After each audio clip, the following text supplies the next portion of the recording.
Good morning and welcome to Coffee with Rich. And as we're waiting for folks to join us here, I'd like to say that we are very fortunate to have Doug Lightfoot on the show today. Good morning, Doug. Good morning, sir. All right, let me go ahead and see if I can't pull this up. All right. There we go. Got 3 people on so far. No need to adjust your screen this morning, folks. We are running the split screen here in the AWS East studio. 7 people on. Please like and share. We have an excellent guest this morning in Doug Lightfoot. I'll let him introduce himself in just a moment, but this is Coffee with Rich. And if you're just joining me, welcome to the American Warrior Society. And we do these meetings on Friday mornings, and we talk about a different subject that's going to keep you and your family safer. And today we have Mr. Doug Lightfoot on. Doug is a patrol lieutenant up in Ohio, and I'm going to let him introduce himself. Doug, introduce yourself to the audience, please, sir. Good morning, Warrior Nation. It's an absolute honor and privilege to be here. As Rich said, I'm a patrol lieutenant. I've been a police officer since 2002, full-time since 2004. Lifelong martial artist, been in a variety of systems. One I've trained in extensively is Krav Maga, which I know if Andrew Keith's listening to this, he just, head snapped real quick because I know he likes to hate on Krav Maga a little bit. I listen to his Gun Jitsu podcast, so all in good fun. But I've served as a patrol officer, firearms instructor, canine handler. I was under special investigations unit for a while, patrol sergeant, and now I've been the patrol lieutenant for just over 3 years. So a whole variety of roles, served in some ancillary positions, women's self-defense instructor for several years. So police explorer advisor, a lot of different hats, so to speak, but love martial arts my whole life. Weightlifting was something that I always did for aesthetics and maybe a little bit of athletic performance, especially when I had delusions of grandeur of being a pro fighter, and that obviously didn't work out. And but I've only been focused on strength training for about 5 years, really trying to get strong. First time since my freshman year of college at age 19. And what really impacted that was I was sitting in my roll call my first week as a patrol sergeant, and I looked around the room at the officers that are in the room, and I work with some absolutely awesome officers. But I looked and I said, I could pull that one to safety, I could pull that one to safety, I could pull that one to safety. Ooh, I'm not sure I'd be able to pull him to safety if I had to. So I knew if my officers were going to be able to trust me and rely on me, that I had to make some changes. And so that was kind of my journey into strength training. Let's back up, Doug. And if you're just joining us, please like and share. We got 40 something folks joining us live right now. I appreciate you. And thank you to all those people that will watch the replay later today or in the coming days and weeks. But if you're just joining us, if you want to check out some American Warrior Society swag, you know where to do that, guys, AmericanWarriorSociety.com. If you're interested in the training vault, where we have all kinds of strength training in there, like Doug is going to talk about today. We'll have Warrior One, which is a shooting and fighting and fitness program in there for you. If you want to check out that, AmericanWarriorSociety.com. Doug, what led you into law enforcement in the first place? I'd been in the private sector. I'm actually an electrician by trade. I did automated and instrumentation work, but God put it on my heart that I needed to change careers to serve others, and that's where I led me to. Gotcha. And you were a canine officer for a while, right? Yes, sir. Almost 6 years. Would you tell us about that? Canine officer it is such a blessing, and it's also incredibly difficult if you do it right, because you really have to work to become a cohesive unit with a dog, and he becomes your partner. You two start to understand each other intuitively. And my dog was real successful. The trainer that we work with is very good at selecting dogs, And the Eros is actually an import from France. He's a Belgian Malinois. As I would describe him, was 72 pounds of muscle, bone, and attitude. Yeah. And why he was a dual purpose, meaning he could do narcotics, but he also did all the patrol functions. And while he would do narcotics, that was part of the training. His absolute drive was the hunt and the fight. And we were successful. We found over the 6-year period, we found 10 people that ran from the police, and 9 of them were apprehended. Wow. I only had to release him once for an apprehension, but the other apprehensions I've described is where we found the person that ran, and he was brought into custody. Wow, well done. Let's see who's on this morning. Doug, got a lot of folks on, 47 people on. Please like and share. Let's see. Will is on, Jim is on, Gerald is on, our good friend Paul Lively is on. Absolutely. And Walt Davis too. I saw that. Good morning, Walt. James is on. Dallas, good morning, Dallas. Alan, Richard, Jared, good morning, brother. It's early out there where you're at, Jared. Gene, good morning. Gilly, it's I don't even know what time of day it is in the Philippines, but we're happy to have you on, Gilly. And Gilly has a question here, I think. He says, isn't that martial arts used by Israeli forces? Yeah, we're going to come right back to that, Gilly. That's a great question. We have John is on, Gerald, Leslie, Donald, Walt, Rich, Razmik. Hey, okay, folks. Let's jump into Gilly's question because it's a great one. He's talking about Krav Maga. Tell us about that, Doug. So Krav Maga is one of the hand-to-hand combat systems used in Israel today. The primary one, there's a couple other ones that do have footholds in Israel, but it's primarily Krav Maga. And the Krav Maga in the United States is different than in Israel. The most common stuff in the United States is built around defense only. When you go to Israel, they teach offense as well. So that's kind of one of the major differences. Unfortunately, like a lot of other martial arts, Krav Maga has become commercialized. It has become watered down. Some people, I would say, put their own spin on it, and it became more about the profit and the status than the actual art itself, the fighting system itself. Now, don't get me wrong, the fighting system, according to the founder, which was Emmy Leichenfeld, was meant to grow and progress. However, from what I've seen, much of the progression has been around more fluff and profit than it is about the art itself. The gentleman that I trained under, John Whitman, he got, I think, at least 2, if not 3 of his advanced promotions while in Israel. He's traveling back and forth to Israel. So he went to the heart of it all several times and still continues to this day. Yeah, and again, good morning and welcome to Coffee with Rich, to the 50 folks that are joining us live this morning, and to all those who watch the replay. We appreciate you being on with us this morning. Will Parker is on. Gilly says it's around 2,000 in the Philippines. No, yeah, we're not too late. Yeah. So, Doug, you've been to Israel a few times, correct? Or at least once, right? Just once. Mm-hmm. Okay. Yeah. Did you train over there when you were there? No, I didn't have the opportunity to train. We only had one free day, and it was my first time there, and my wife was with me.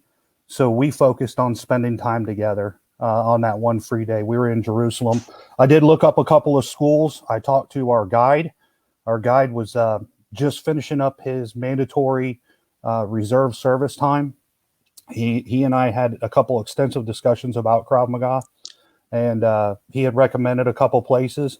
Now, this is something that'll make Andrew and Cody happy. He also recommended BJJ. He actually had one of his kids, I believe, was getting ready to start BJJ. Yeah, and I've trained a little bit of Krav, and I've been doing BJJ almost for 3 years. So I think there's value in both. I don't think any martial art has it all solved. I think they're all good.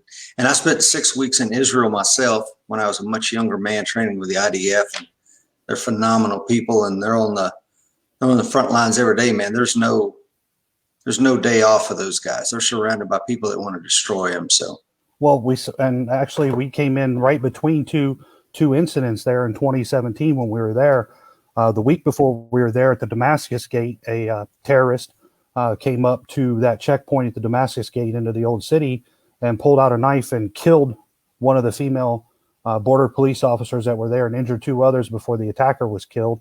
And then about 10 days after we were there, or after we left, there was an attack on the Temple Mount where they had snuck guns the night before into the mosque up on the Temple Mount, and then went in that next day, got the guns and attacked one of the border police checkpoints and killed a couple of police officers. Oh my goodness. I want to talk about your shooting background and the role that you think shooting and training plays into law enforcement. But before I do that, and I do have a purpose for this question, Doug, what made you become a member of the American Warrior Society? So I was listening to a podcast, and one of the early ones was the St. James Massacre, where Mike interviewed Charles Von Wick and or Charles. And I was hooked then, and I'd reached out to Mike personally, and I said, "Hey, I've written for a couple gun magazines, and I've written for a couple online groups, and I would like the opportunity to write some articles for the American Warrior Society." And he gave me the opportunity. I was hooked, and I've been a member since. As a matter of fact, here's my coin, one of the original 100. I'm coin 078. Let's see, turn it correctly. You can see some wear on the coin. Yeah. I have carried it with me. As a matter of fact, I had the privilege of training with Michael Seeklander down in Kentucky last year, and I had the coin with me while I was down there. Yeah, that's pretty cool. Mike and I trained a law enforcement group several years ago, and the lieutenant that would arrange the training, he met us at the airport, and the first thing he did was flash his coin at me and caught me scrambling for mine. So yeah, that kind of leads into the purpose of my question. Was, I think I told you about this earlier before in the pre-show. I had someone write, just for the folks watching this morning, I had someone write in last night and ask me, "Man, I love the podcast. I love the material you and Mike have been putting out. I really want to be a member. My concern is, how will this play out if I ever end up in a use of force incident and they find out that I was a member of this warrior society?" And I would throw that question to you, Doug. How would you answer something like that? Well, first of all, two ways. First, what has Andrew Branca told us? They're going to try whatever they can try. So we have to expect that, know what to expect and then be surprised when it doesn't happen. It's one of the things I've learned. Second of all, how I look at it is I'm a guardian first, and I'm a warrior if I have to be. And that's something I've actually talked to my sons about. I've got two sons that are 18 and 16. And I've talked to them about being warriors and protectors, and they're protectors when they have to be. And so I believe that would be the discussion I would have to have on the stand, because I do expect them, if depending on where you live, I do expect it to be political. As I shared with you earlier, Minneapolis, St. Paul, the mayor there has ordered all police to not attend any training on or off duty that is quote unquote warrior training. And I had somebody tell me a long time ago, it's easier to bury a hero than defend a warrior. And from a political point of view, for some that may be it. To me, it's not. Unfortunately, I know 5 names on the wall in DC, and it's not. It absolutely isn't. So we don't take this job in hopes of having to sacrifice ourselves, just the same as people don't join the military with hopes of having to sacrifice themselves. They do it to serve others. And sometimes in my profession, I might have to use force in the service to my community. Do I want to? No. Will I? Have I? Absolutely. Yeah, I think that's a great answer, man. And really the warrior, I mean, we can get straight to definitions. If you, like Mike and I have always said, made it very clear, if you're the type of person you believe in the defense of your family, yourself, and others, you're a warrior, and it doesn't mean that you're clad and multicam and you're running around with plate carriers. It just means that you're the type of person that has the correct moral outlook to do the right thing for the right reasons, if called upon. Absolutely. And it may be force, right, Doug? I mean, well, absolutely. I had somebody say they thought that it would look wrong, like he was looking for trouble if he carried a gun. I asked him, I said, do you have car insurance? Well, yeah, of course I have car insurance. Okay. Are you looking to get into a crash? Yeah. No, it's a safety net. You wear your seatbelt because it's a safety feature. Yeah. You pray you don't have to, but in your second part of your prayer is, if I have to, I'm going to do it well and quick. Yeah, I think these arguments are easily intellectually defeated by, like your analogies, the seatbelt, or if I don't have a fire extinguisher and smoke alarms in my home because I hope my house burns down, right? I mean, absolutely.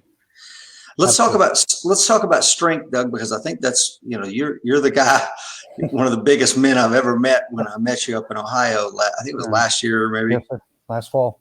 Yeah. But so I want to talk about strength and its role in law enforcement and how it plays into being a warrior, being a guardian, being a protector. But, guys, if you have any questions for Doug as we're moving through this morning, I'm not going to keep Doug on here forever. We got him for about 30 minutes, and then I'm going to let him get on with his day.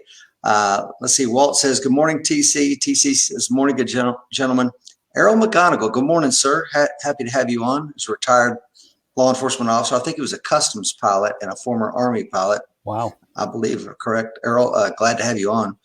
John Siebert says, no bad martial arts is only as good as the instructor teaching it. Absolutely. 100% on that one. Jeffrey Young is on. Gerald is on. Jeff is on. Okay, please like and share. We're jumping into the strength training. So you told us a little bit about what got you into it, and you said initially it maybe was a little bit about aesthetics, but when did it become something else? It became something else when I looked across the room of the officers that were serving with me as I was sergeant, and there was one that I knew I would have trouble pulling to safety if I had to. I just wasn't strong enough. So I made it a point then to start working on it. Started off with body weight and kettlebells because for about a 3-year period, I pretty much let myself go. I was so focused on life and not on my fitness. I don't know. It just became further distant in my mind. And I didn't like what I was seeing in the mirror. And I didn't like the fact that maybe some of my officers would doubt my ability to back them up. And that's not right. So I did body weight kettlebells, got into the barbell and more of a powerlifting type thing. Because I had done CrossFit for a while, but that's definitely not the same as powerlifting. And this was 5 years ago, almost 6 years ago. And I got moving with the strength training. And I was listening to a podcast interview with a gentleman named Matt Winning. And Matt talked about strength for the tactical community, and he had my attention. And one of the things he mentioned was being able to do a strong deadlift, because if you think about it, in law enforcement, we're going to use our strength as much to move people where we want them to be or where they need to be, as much as we are to control them. Now, that could be in a use of force situation, an arrest situation, or it could be in a rescue situation. We work very cooperatively with our fire department, and I've helped them on rescues as much as I have bringing people into custody. So one time I was first one on the scene where a gentleman sat up in his bed, had a heart attack, and collapsed between his bed and the wall. Well, this great big king size bed, heavy wooden frame, all that, and I'm trying to move the bed. Well, I pulled this 220, 230 pound man from between the bed and started CPR by the time the medics got there. And I needed strength to do that. And I see our strength being as much that as it is bringing somebody under control. But if we think about it, it's to pick something heavy off the ground and put it up on a platform, such as a gurney, or pick something heavy up off the ground and move it. And as I was looking at that and I was listening to Matt Winning, I realized, one, my base strength was off. And I went and tested it, and I warmed up. I pulled a 275 deadlift, and that's pathetic. I knew that wasn't enough that I needed for me. And then the other thing is I found the sport of strongman. And if you think about strongman, it's picking up odd objects off the ground. It's picking up odd objects off the ground and putting them up on a platform, or it's picking odd objects off the ground and moving them from point A to point B. So that's where I started getting into strongman competitions and that kind of training. So it's still I still do the powerlifting in the general accessory exercises, but I also do a lot of stuff with sandbags, stones, kegs, different type of bars. I've got a 2-inch solid 2-inch round piece of steel that's 7.5 feet long. It alone weighs 78 pounds, and I'll deadlift with that because it's the same diameter as Olympic weights. So it is continually testing myself and pushing myself. I'll use bands, I'll use chains, all these different things to make myself strong in a variety of situations, because you know as well as I do, no matter how tired you are, if you're running, you can take one more step. Yeah.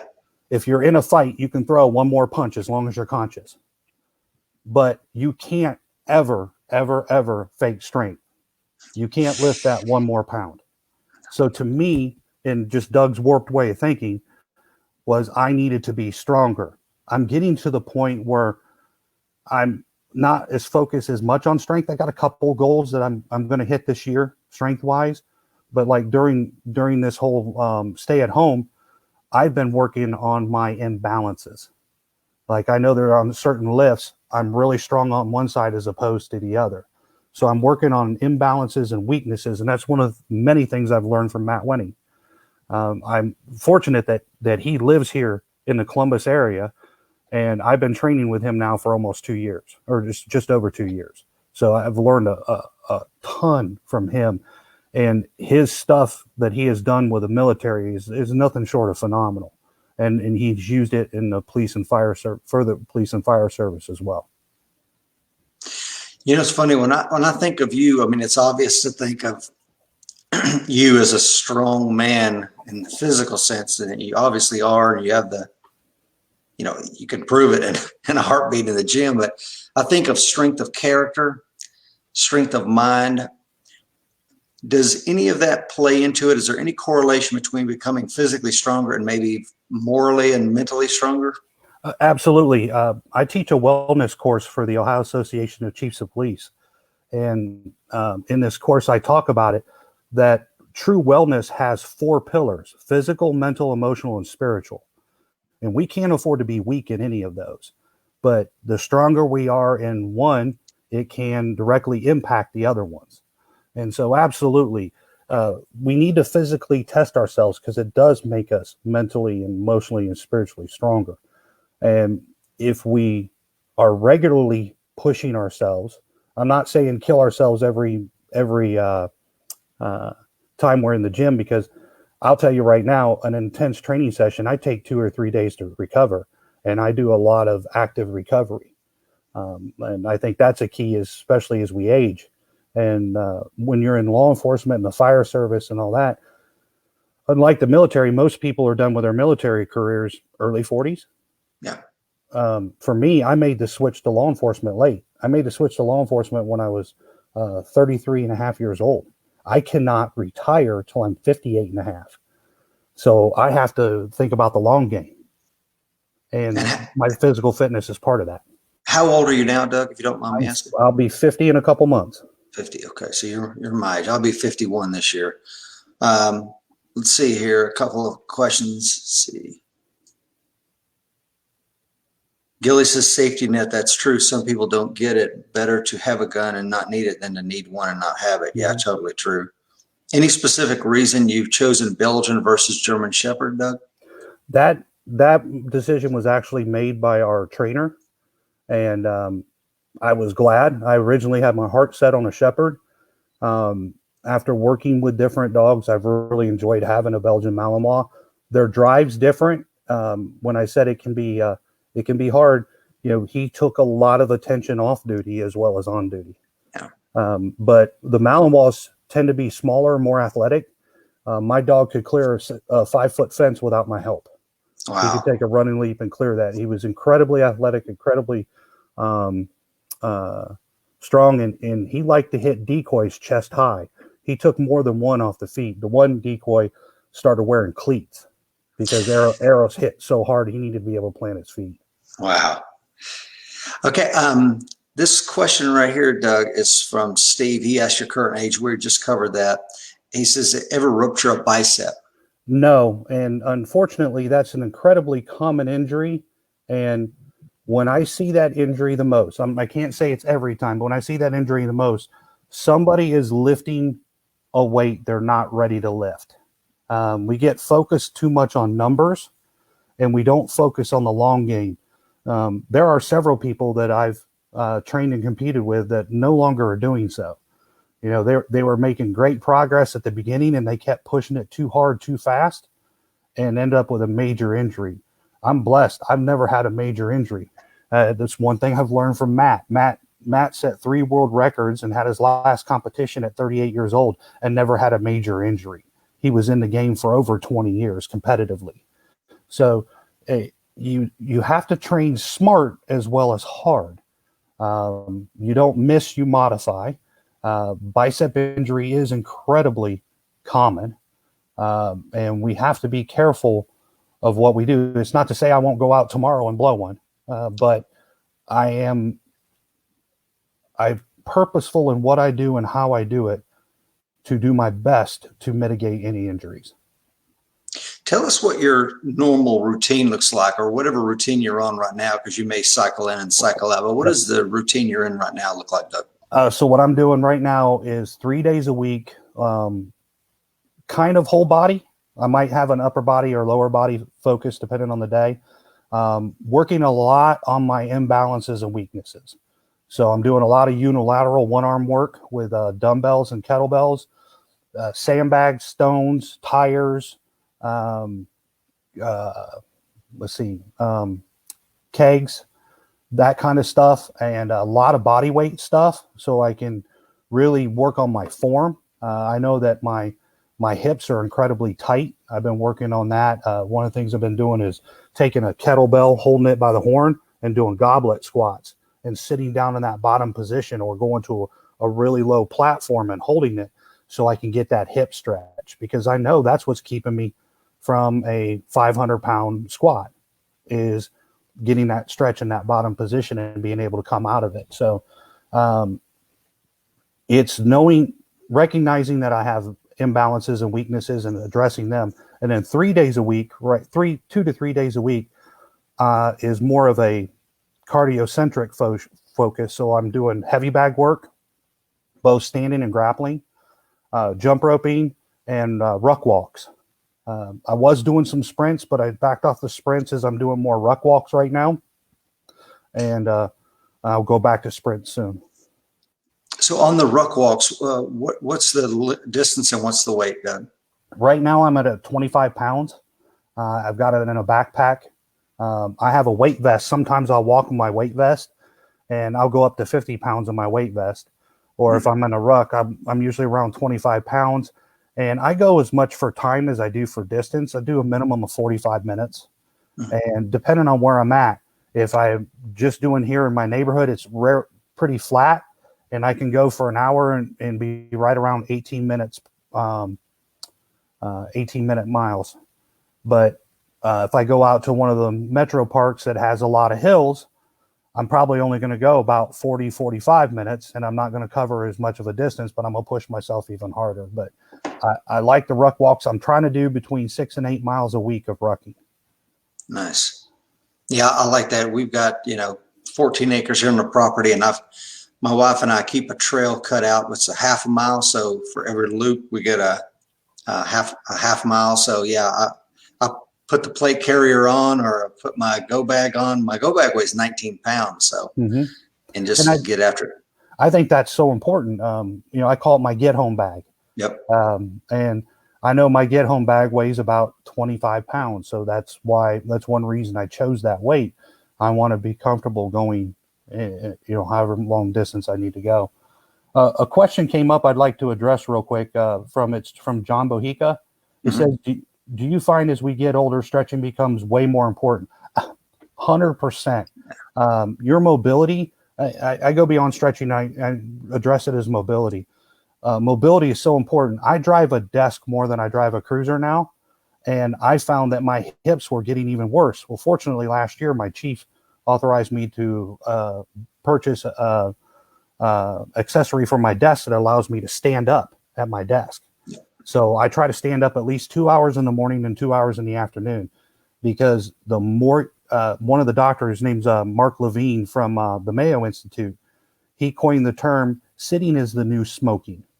And that sitting is more dangerous to your body than smoking. So I make it a point to stand more. And I brought a couple resources with me here. And one I'd like to really recommend is called Becoming a Supple Leopard. It's by a gentleman named Kelly Starrett. And it not only goes over how to do a variety of exercises correctly, all the mobility that's needed to do those exercises. So soft tissue work with a lacrosse ball and a foam roller. I do that. I do stretching. A strongman by the name of Alan Thrall created a stretching routine that he calls strongman yoga. It takes about 6 to 8 minutes. You can find it on YouTube. I follow that. My oldest son, he follows part of those stretches as well. So I do believe that mobility is important, and doing exercises, no matter what lift you're doing it with correct form and full range of motion is so very important. We got to be careful about cheater exercises. Strongman yoga. I'd never heard of that. I'm definitely going to look into that. His name's Alan Thrall. Yeah, I tell you, I got into BJJ, and I had Lyme's disease as a young Marine. You know, I took the regimen, but I found that, I've had 3 knee surgeries, I had shoulder reconstruction, and I'm doing jujitsu. And once I added yoga into my fitness regimen, I mean, I feel better all the way around. But one thing I want to talk to you about, as you and I age, I've been on testosterone replacement therapy. Have you ever had a use for that or anything? Yes. And a lot of people don't know this. I started it last year. It was a hard decision, a decision that I spent a lot of time researching and talking with my doctor about, because I was adamantly opposed to it. I've used testosterone replacement therapy the same way people view performance enhancing drugs. It just wasn't for me. I continued to have blood tests. I continued to have some physical issues, and my doctor talked to me about it more. I talked with some close friends that had used it for a while, and then I gave it a go with the intention of hopefully being able to get off of it at some point. I was spending buku bucks every month using natural supplements, training the way I did to try to increase my testosterone level, just to watch it go down significantly every year from age 42 to 48 or 49. And then I finally made the decision to do it. And the first benefit I noticed was sleep. And it's funny, most people I talk to, they tell me that the same thing is that one of the first things they noticed was the impact on their sleep. And if we think about it, as we age, we have to recover well. Once again, I go back to Matt Wenning. Matt Wenning is famous for saying it's not what you can do, it's what you can recover from. Yeah. Especially quickly. And recovery, I'd say, has 4 components. It's sleep, nutrition, mobility and soft tissue work, and good supplementation.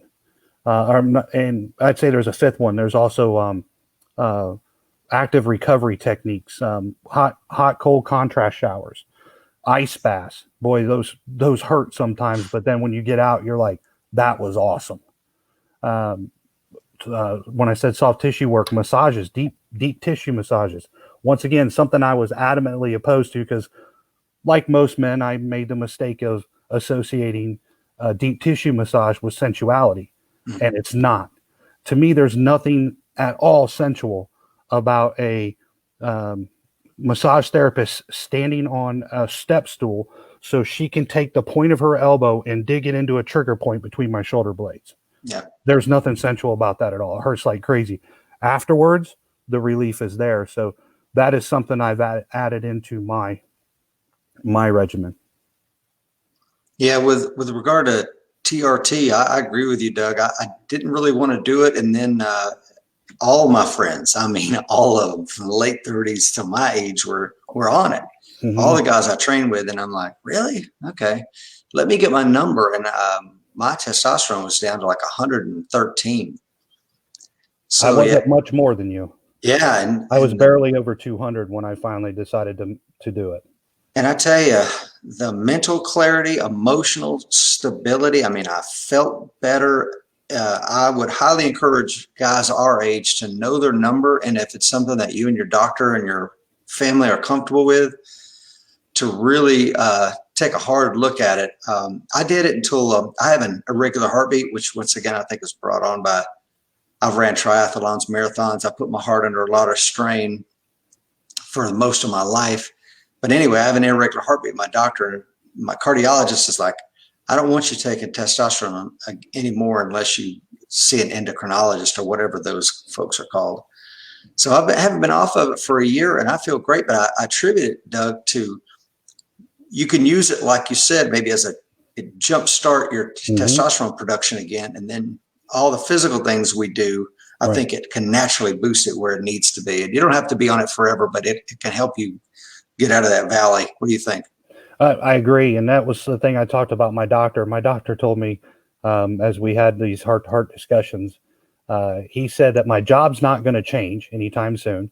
So my stress level's not going to go down. And he also said that in all honesty, I need to lose probably at least 30 pounds. So until my stress is under control and I lose that weight, my body is not going to make testosterone naturally. And the goal is to get that weight off and to get find a way to reduce my stress level. And I know that's internal to me that I have to work on. And high blood pressure does run in my family. But then I look at my pop, my dad. He's just a tremendous example. He just he'll be 71 this year. He's been retired for 9 years and probably in the best shape he's been in the last 25, 30 years. And his doctor is now talking to him about being off blood pressure medicine, where he has gotten himself physically fit. He's active. And the doctor's like, I think we can get you off this medicine. He's actually on the lowest dose that they prescribe now. And he's moving in the right direction. And that, to me, that's a tremendous example. If he can do it, I can do it. Yeah, totally. Thank you to the 65 folks that are joining us and all those that have watched the replays today and whenever. I'm going to have to skip through some of these questions because I know we don't have Doug forever. Let's see some of the questions here. It's just, I think we talked about that one as far as stretching. Hey, good morning, Tammy. Good to have you. Ray, George, good morning. Let's see. Alan says, great info on testosterone sleep at my age is non-existent. Wish I knew that while still on the job. Yeah, Alan's a retired Virginia State Trooper, I believe. Woke up here, Oregon. Yeah. Alan Kelly posted something about wanting to know what gear issued by my department. Talks about issued revolvers in 79. I started out with a Smith & Wesson 5946 when I first came to HPD. And I will tell you, I've never despised a pistol as much as I despise that gun. It was a double action trigger pull, like 12 and a half pounds every time you pulled it. And I just really didn't care for that gun. We went to Glocks in 2007, I think it was. I've carried a Glock 17 since then. You had TC Fuller on last week, which was an awesome show, by the way. Yeah. And where TC talked about all the research they did when they switched to 9mm. I went through the same thing on a much smaller scale because we had the choice of the 9, the 40, or 45. I was a big 40 fan for a long time, and then I started realizing some of the potential issues with it. And at the last minute, I made the switch to 9mm, and I've not regretted it. And On a slow year, I'll put 2,000 rounds through it. It's not uncommon for me to put 4,000 to 5,000 between that and my Glock 19. Yeah. All right, Doug, I think that's about all I had for you this morning. We've been on here for almost 40 minutes, and I want to respect your time and those that are watching. Is there anything else that you'd like to share with the folks out there in Warrior Nation? So a couple more resources I wanted to share real quick. One is I talked about Matt. This is one of Matt's books, Physical Training for Tactical Populations, an Optimal Approach. He co-wrote it with a gentleman from the Army 75th Ranger Regiment. And reason I recommend this, one of the things he talks about in there, we were talking about different things for conditioning. He talks about using battle ropes, and which I think battle ropes are an awesome tool that you can use. And in their group, after 10 weeks of rope training, soldiers showed significant accuracy increases with rifles following intense running and sprinting. So that's one of the things they talk about in this book. I highly recommend it. Another one of my favorites is a gentleman by the name of Zach Evanich. We talked about Israeli, and he spent time living in Israel. I'm trying to center it up here, but it's called the Encyclopedia of Underground Strength and Conditioning. What's really cool about this is it shows a variety of exercises you can do with stones, sandbags, kettlebells, a picnic table, playground equipment, things like that. So definitely great book. Those two are two of my favorite people. And actually, Zach Evanich just interviewed Matt Wenning, I think it was yesterday, on his Strong Life podcast. So two of the greats in the business. So I highly recommend those resources.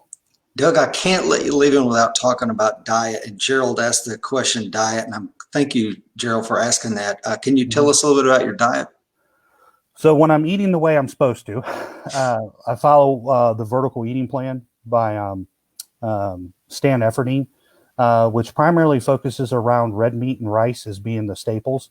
A couple other things, I'd encourage you to look it up. I do a couple of things different because I like some of the salads more than what Stan generally prescribes. But that's primarily a lot of red meat, and rice is my primary carbohydrate. A few carrots, like I said, salads. Excuse me. And you can't really call it the paleo or keto. I tried keto for 40 days last year. I personally was miserable the entire 40 days. It didn't work for me, but yet my chief has lost like 30 pounds on it since the first year. Kudos to him. It's worked well for him. So part of the thing about nutrition, you have to find what works for you. And all of them work for a little while for most people. Even some like vegan or vegetarian. I did a 21-day fast known as a Daniel fast, where I didn't consume any sweets or meat for 21 days. And I spent 21 days dreaming of steak. But I would say steak is one of my go-to, red meat, venison. Those are the type. I eat fish a couple times a week, chicken maybe once a week, but primarily it centers around red meat and rice. On the cuts of red meat, is there any certain cut you like, or you steer away from, or anything like that? I don't really steer. I'll steer away from something more for cost, because like ribeye $15 a pound. Well, that's not always an option for me, especially with my growing teenage boys who eat me out of house and home.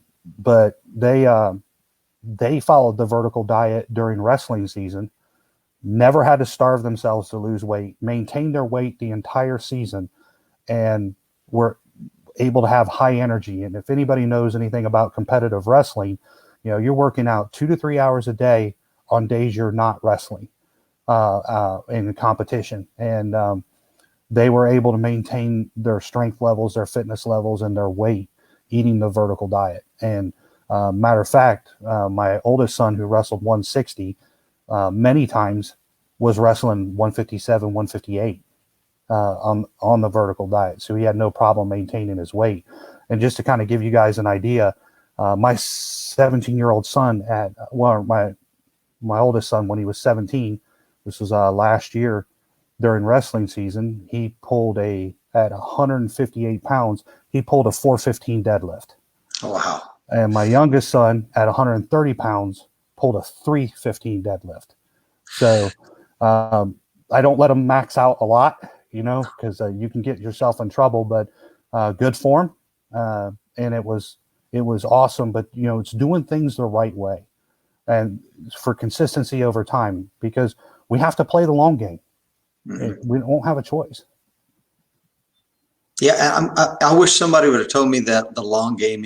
Mike and I were running on treadmills next to each other. We had heart rate monitors on, and I think I was getting ready for a marathon at that time, but I was pushing myself, and my heart rate was like 178, 180 plus, and Seeklander was like, "Bro, you're gonna burn yourself out." And I said, "Well, as a Marine, I'm a professional athlete. I get paid for my performance. When we do the combat fitness test every 6 months, the physical fitness test, I have to do this as an officer in the Marine Corps. Number one, to set the example. Number two, to have my fitness where it needs to be if I'm ever called upon to use it, right? Mm-hmm. But you still have to, like you said, take care of your body for the long haul. And I wouldn't have some of the issues that I have now, I think, if I'd have been a little bit smarter with my training. So I like what you're doing, Doug, and I'm glad there are people like you out there, man. I feel safer at night with folks like you on patrol. I appreciate it. Thank you. It's an honor and a privilege to be here. Well, it's an honor to have you on the show, man. And I really appreciate your time this morning, Doug, taking the time to share with our watchers and listeners out there. Any final thoughts before I let you go? Well, we didn't get a chance to talk about shooting too much, but one of the things I wanted to share with everyone is I didn't necessarily grow up around guns. My parents weren't opposed to them. We had a couple in the house. I didn't start hunting and shooting really till I was in high school. But prior to going to a police academy, I never owned a pistol. And I had only shot a handgun 3 times prior to purchasing my handgun for the police academy. I had shot a 10 millimeter pistol, a Beretta 92, and a 357 revolver. Maybe a total of 50 rounds between the 3 of them. So anybody can learn to shoot a pistol. I'm still not a great pistol shot. I've got friends who are phenomenally better than me. I know it's a perishable skill, so I continue to train it. And we can all learn to shoot better, and I think we should. If you're going to carry a gun, you have a responsibility to make good decisions, to hit what you aim at, and to be able to physically handle the confrontation. I don't know if you saw that recent officer-involved SWAT shooting in Seattle. I don't think so. And that guy had taken his 1 or 2 year old child hostage and took off with the child, holding a gun to the child, and the SWAT officers chased him down. I think the distance may have been 15, 20, maybe 30 yards he chased him, but the SWAT officer's in full gear and stops, has the shot, and takes a headshot on the hostage taker. Wasn't an extremely far distance, but if we think about everything that went into that shot, the running, being able to control your heartbeat, being able to control your breathing, being able to control the sight on your rifle, no sight over bore at that distance, make that shot, that 10, 15 seconds was the culmination of years of training. Every bit of training he did came down to that one shot. And that's something anybody who is a protector, a defender, a warrior, that is what we're training for. That one thing.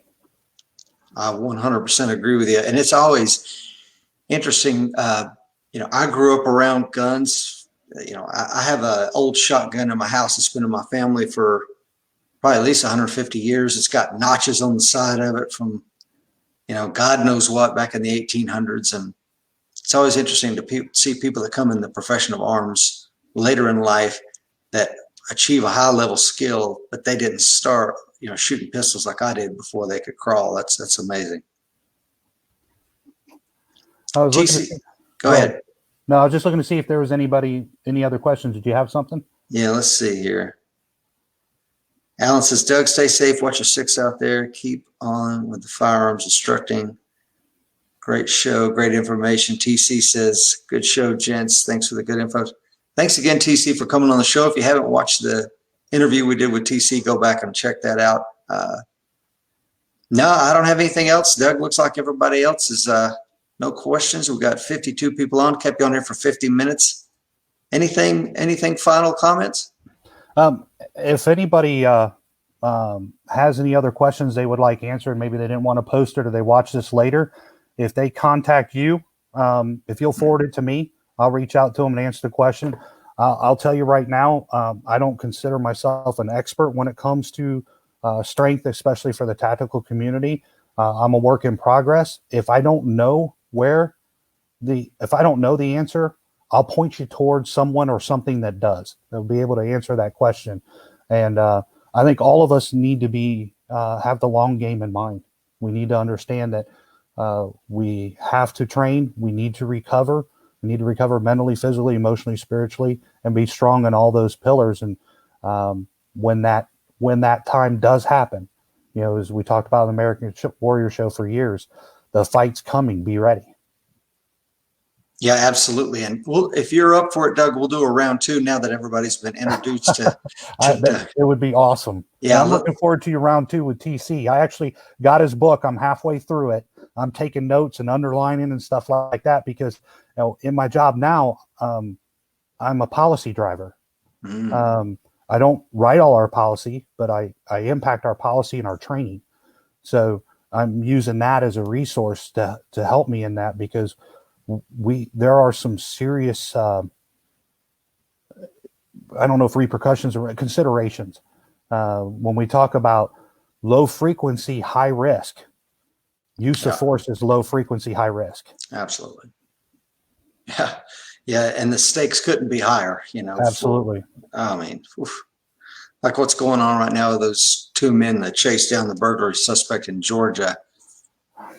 I won't even get into that one this morning. No, it's horrendous. I'm glad to hear that they were arrested because it was obviously a case of an extreme wrong from what I'm seeing.